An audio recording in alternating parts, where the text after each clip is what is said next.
Velho livro desgastado, descartável eu. Já perdido, fui achado e comprado pelo Deus. Graça, eu não tenho nada, vivo pelas praças, sou como um mendigo a procurar o amor. Cura toda essa ferida, mostre a minha saída. Eu quero viver do teu amor, juntando tudo que eu sou. Sobrou um pobre pecador.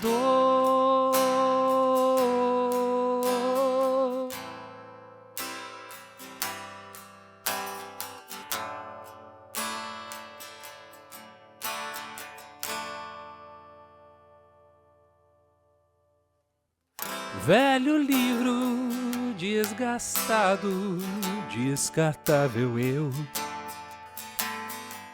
Já perdido, fui achado e comprado pelo Deus.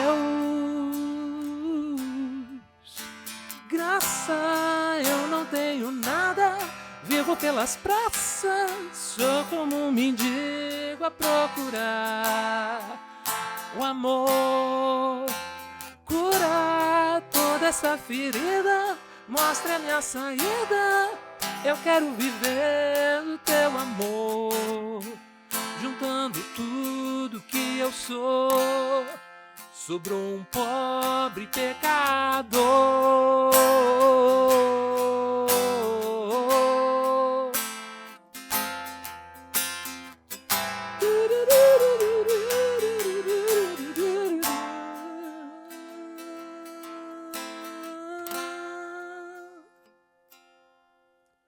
Graça, eu não tenho nada, vivo pelas praças, sou como um mendigo a procurar o amor. Cura toda essa ferida, mostre a minha saída. Eu quero viver o teu amor, juntando tudo que eu sou. Sobrou um pobre pecador.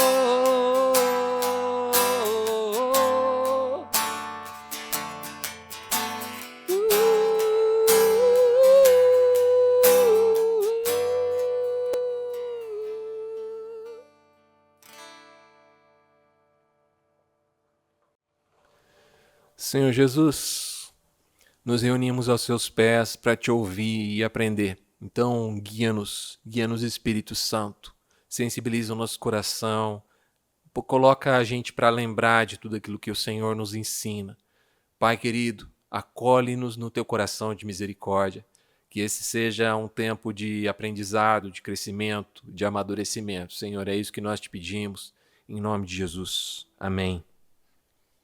Isso aí, antes de começar, a gente estava falando de Coletivo Candeeiro. Essa música é Maltrapilho, de Norton Pinheiro, um dos fundadores do Coletivo Candeeiro. Não participa mais do Coletivo Candeeiro desde 2021, acredito. Mas continua produzindo com o Daniel, que é o principal produtor ali do Coletivo Candeeiro. Então ele continua, na verdade, tendo um relacionamento legal com o pessoal do Candeeiro. Só não é mais membro do elenco ali, né? Do Candeeiro. Muito bem, essa música é inspirada nesse livro aqui, o nome é Maltrapilho, né? É inspirada nesse livro aqui, Evangelho e Maltrapilho, de Brennan Manning, que por sua vez tem base nesse outro livro aqui, Maravilhosa Graça, de Philip Yancey. Então, Philip Yancey e Brennan Manning, dois dos meus autores favoritos. Se você só tiver dinheiro para comprar um livro, eu recomendo que escolham entre esses dois aqui.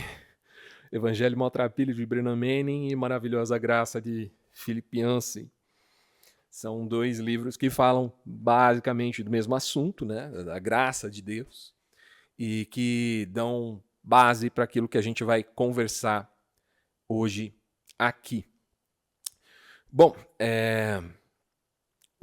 a figura do maltrapilho, que o Brennan tanto era apaixonado, né? Tanto que na lápide dele está escrita, né? Está escrito Brennan Manning, maltrapilho de Abba. Abba, para quem não sabe, é como Jesus chamava o pai, né? Chamava de Abba. Abba quer dizer papai, né?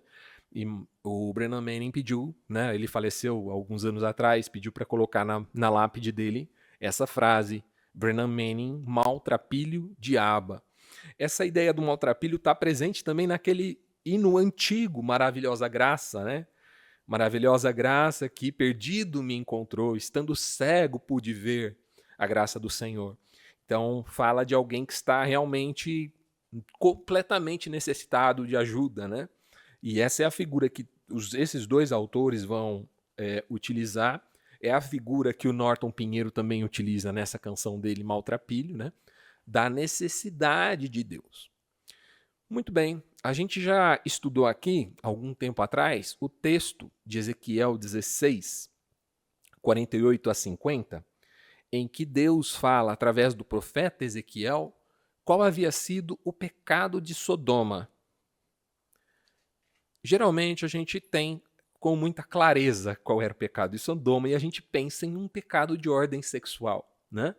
Mas o que é que diz Ezequiel 16, 48 a 50? Fala assim: Sodoma cometia os pecados de orgulho, glutonaria, que é comer demais e não compartilhar, né? É um tipo de egoísmo, né? E de preguiça.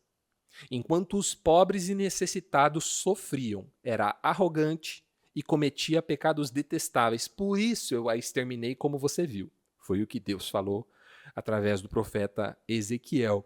Salomão escreve ali em Provérbios 16, 18: o orgulho precede a destruição, a arrogância precede a queda. Esse versículo de Provérbios 16, 18, basicamente é de onde a gente vai partir para tudo que a gente vai conversar aqui.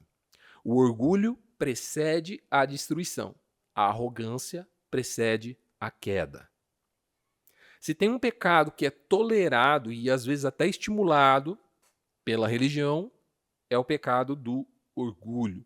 No tempo de Jesus, existia uma oração que depois foi incluída lá no Sidur, que é o livro das preces, né, dos judeus, que os judeus oravam assim: ó Senhor, muito obrigado por eu não ter nascido gentil, escravo e nem mulher. Essa era a forma que eles agradeciam a Deus por serem homens judeus e livres, né? Então, obrigado por eu não ter nascido gentil, escravo, nem mulher. Ou seja, era um tipo de orgulho por ser judeu, por ser livre e por ser homem. Como se o fato de ele ser judeu, livre e homem o fizesse um ser melhor que os demais, superior aos demais, certo? Provavelmente foi inspirado nessa oração, né, do livro de preces, que Jesus, ali em Lucas 18, de 9 a 16, contou uma das suas parábolas. É a história de dois homens que foram ao templo orar. Um deles, Jesus diz que ele ficou em pé e ele dizia, de forma bem visível para todo mundo, né? Eu te agradeço, Deus, porque eu não sou como as demais pessoas, desonestas, pecadoras, adúlteras, e com certeza eu não sou como aquele cobrador de impostos. Eu jejuo 2 vezes por semana, eu dou o dízimo de tudo que ganho. E Jesus conta que o outro homem que estava também no templo para orar, de longe, de cabeça baixa, não levantava os olhos, batia no peito, enquanto repetia: Deus, tem misericórdia de mim, porque eu sou pecador. Jesus afirma no fim dessa parábola que foi o segundo homem que saiu dali justificado, o pecador, e não o primeiro homem, o religioso. Mas eu gostaria de perguntar uma coisa que Jesus não pergunta no fim dessa parábola, mas que está nas entrelinhas dessa parábola. Qual dos dois parece mais evangélico para você? O que se levanta no meio de todo mundo e diz: eu te agradeço, Deus, porque eu não sou como os demais. porque os outros são desonestos, são pecadores, são adúlteros, e eu não sou como eles. Eu dou dízimo, eu jejuo 2 vezes por semana. Será que um evangélico parece mais com esse? Ou o evangélico se parece mais com o outro que abaixa a cabeça, bate no peito e fala: tem misericórdia de mim, porque eu sou pecador? Qual desses dois seria recebido com honra numa igreja evangélica? Qual dos dois seria cotado para ser o vereador apoiado pela igreja? Qual desses dois escreveria livros, se tornaria um pastor famoso, teria um canal no YouTube, ou de repente um programa de televisão, um programa de rádio? Qual desses dois seria convidado para pregar em um monte de igreja, um monte de lugar? Talvez iria para alguma marcha, talvez iria lotar um estádio. Qual dos dois? Você tem alguma dúvida de que o religioso seria essa pessoa? Convidada para estar nos lugares? Eu não tenho nenhuma dúvida de quem seria aquele que teria mais preeminência. Porque a religião é permeada pela lógica narcisista, a lógica nefasta do orgulho. O orgulho é como um câncer que afasta o ser humano de Deus, que mata a igreja por dentro, porque ela está contaminada por uma mentalidade religiosa. O orgulho de ser de uma determinada denominação. Você não conhece ninguém? Sou batista com orgulho, sou Assembleia de Deus com orgulho, sou presbiteriano com orgulho, sou Deus é amor com orgulho, sou universal com orgulho, tem até o comercial, né? Eu sou a universal, né? Então, a pessoa se orgulha do seu pertencimento identitário de uma denominação. Orgulho de ter sido batizado no nascimento, ou orgulho de ter sido batizado muito jovem, ou orgulho de falar em línguas, ou orgulho de ter qualquer outro tipo de dom de cura, dom de pregação, dons espirituais dos mais diversos. Orgulho de ter um filho pastor, ou orgulho de ser o filho do pastor. Orgulho de ter conhecimento bíblico. Orgulho de não cometer tal e tal pecado que o outro comete, igual o fariseu falou aqui. Orgulho de orar muito, ser uma pessoa de oração e ter orgulho disso. Orgulho de ler a Bíblia todos os dias, ou orgulho de ler a Bíblia toda ao longo de um ano, né? Orgulho de ser um dizimista fiel. Orgulho de ter casado virgem. Orgulho de ter uma teologia correta, mais correta do que a dos outros. Orgulho de não faltar em nenhum culto. Orgulho de nunca ter desviado da fé. Orgulho de ter todos os filhos frequentando a igreja. E por aí vai. A lista não tem fim, né? Já deu para perceber que daria para passar a noite aqui listando orgulhos que estão vinculados a uma fé religiosa e a forma distorcida como a gente enxerga a nossa relação com Deus. Provérbios 16, 18, a gente acabou de ler, diz o quê? O orgulho precede a destruição e a arrogância precede a queda. Só existe um lugar onde o nosso orgulho precisa estar. Paulo escreveu aos Gálatas sobre isso, ali em Gálatas 6, versos de 11 a 15. E ele dá muita ênfase, sabe, nessa questão do orgulho. Olha só como ele diz aqui. Vejam que com letras grandes lhes escrevo de próprio punho essas palavras finais, ou seja, ele queria dar destaque nessa informação, né? Aqueles que procuram obrigá-los a circuncidarem desejam causar boa impressão para os outros. Existia um grupo judeu entre os cristãos que queria que todo mundo seguisse a lei judaica, mesmo estando seguindo a Jesus. Aqueles que não eram de origem judia precisavam se circuncidar na cabeça deles, precisavam seguir a lei judaica antes de seguir a Jesus. Paulo vem denunciar que eles queriam fazer isso só para causar uma boa impressão para os outros, ou seja, era só uma questão de orgulho, a fim de não serem perseguidos por ensinar que somente a cruz de Cristo pode salvar. Eles queriam se aparecer muito santos e tinham receio de ser perseguidos por pregar a exclusividade da cruz. Versículo 13. Nem mesmo aqueles que defendem a circuncisão cumprem toda a lei, ou seja, nem eles eram tão santos assim, mas eles queriam que os outros fossem, né? Querem que vocês sejam circuncidados só para se gloriarem disso, só por vaidade, só para depois se aparecer para os outros. Quanto a mim, Paulo, né, escrevendo, eu jamais me glorie em qualquer coisa, a não ser na cruz de nosso Senhor Jesus Cristo. Por causa dessa cruz, o meu interesse nesse mundo foi crucificado e o interesse do mundo em mim também morreu. Não importa se fomos circuncidados ou não, o que importa é que fomos transformados em nova criação. É assim que termina o verso 15. Partindo para a nossa conclusão aqui, orgulhar-se na cruz não é ser orgulho de ser crente, tá? Quando eu vejo esse texto, muita gente se equivoca aqui quando ele fala: longe de mim esteja gloriar-me, a não ser na cruz. Dá a impressão que Paulo estava orgulhoso de ter crido na cruz. Ter seu orgulho na cruz não é estampar uma cruz no peito igual essa minha aqui, como um símbolo de superioridade, né? Como se ela me fizesse melhor, mais espiritual, mais santo do que quem não tem uma cruz pendurada no peito. Não é considerar-se melhor do que os outros porque foi batizado, porque Jesus morreu por você. Orgulhar-se na cruz é pregar o seu orgulho na cruz. O lugar do orgulho é pregado na cruz.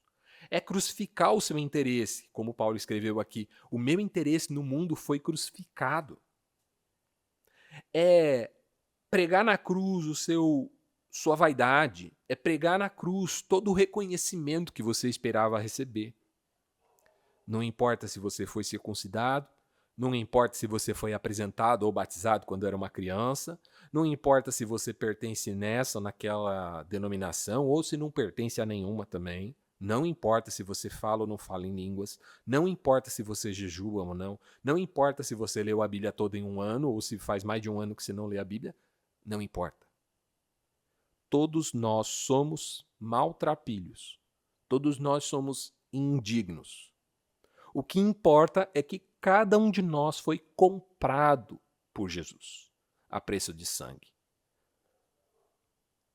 E por meio da cruz de Cristo, nós fomos transformados em uma nova criação. É isso que importa. É isso que eu queria falar com vocês hoje. E, como de costume, eu faço uma pergunta para a gente ter uma participação coletiva aqui, todo mundo falar um pouquinho. A pergunta eu vou fazer e já vou dar a primeira resposta, tá? A pergunta é se você já teve algum orgulho religioso. Eu vou escrever ela aqui no chat. Você já teve algum orgulho religioso? E olha, eu já tive alguns, tá? O que me veio à mente quando estava escrevendo isso aqui é que eu falava em línguas muito novinho, né? Com 11 anos, antes de ser batizado nas águas, né? Eu fui batizado acho que com 12 anos. Eu me batizei com 12 anos. E antes de ser batizado, eu falava em línguas e eu me orgulhava muito disso. Eu me achava muito especial, porque é uma criança pequena falando em línguas e achava aquilo um barato. E todo mundo deveria me admirar por causa disso, né? E é um orgulho bobo, né? Uma coisa tão, tão boba. É uma vaidade que me desviou tanto, tanto, tanto do centro da vontade de Deus. Me colocou num lugar que não era meu. Me deu um senso de exclusividade, de ser especial, né? Que não me cabia, né? Como se o Espírito tivesse falado, é aquele ali que vai falar em línguas, ele vai ser melhor que todo mundo, né? Inocente, né? Muito levado por essa mentalidade religiosa recheada de orgulho. E eu queria ouvir se alguns de vocês, ou todos, né? Se vocês já tiveram, ao longo da sua vida, algum orgulho religioso que mexeu com vocês de alguma forma, que hoje vocês entendem que isso era um orgulho e que isso precisa ser eliminado. fica à vontade aí, pode abrir microfone. O Esdras já está de mão levantada faz um tempo aí. Ele pode falar, Esdras. Aproveita que já está de mão levantada e já fala já. Olha só, eu queria primeiro te agradecer, porque se você chegou até aqui é porque você assistiu essa pregação inteira. Uma vez que você chegou até aqui, você deve ter percebido que no final da mensagem eu dou um espaço para todo mundo interagir e participar. E se você está vendo esse vídeo no YouTube, você também pode interagir e participar aqui embaixo nos comentários, dando a sua contribuição. Se você gostaria de participar ao vivo com a gente, agora está mais fácil do que nunca. Você só acessa igrejapresente.com/encontro. A gente está sempre ali, aos sábados, às 20 horas. É só chegar, participar, edificar e ser edificado com a gente. Clicando neste botão aqui, você segue o nosso canal e clicando neste botão aqui, você tem acesso a todas as nossas reuniões da Igreja Presente. Seja muito bem-vindo e aproveite. Abraço, tchau, tchau.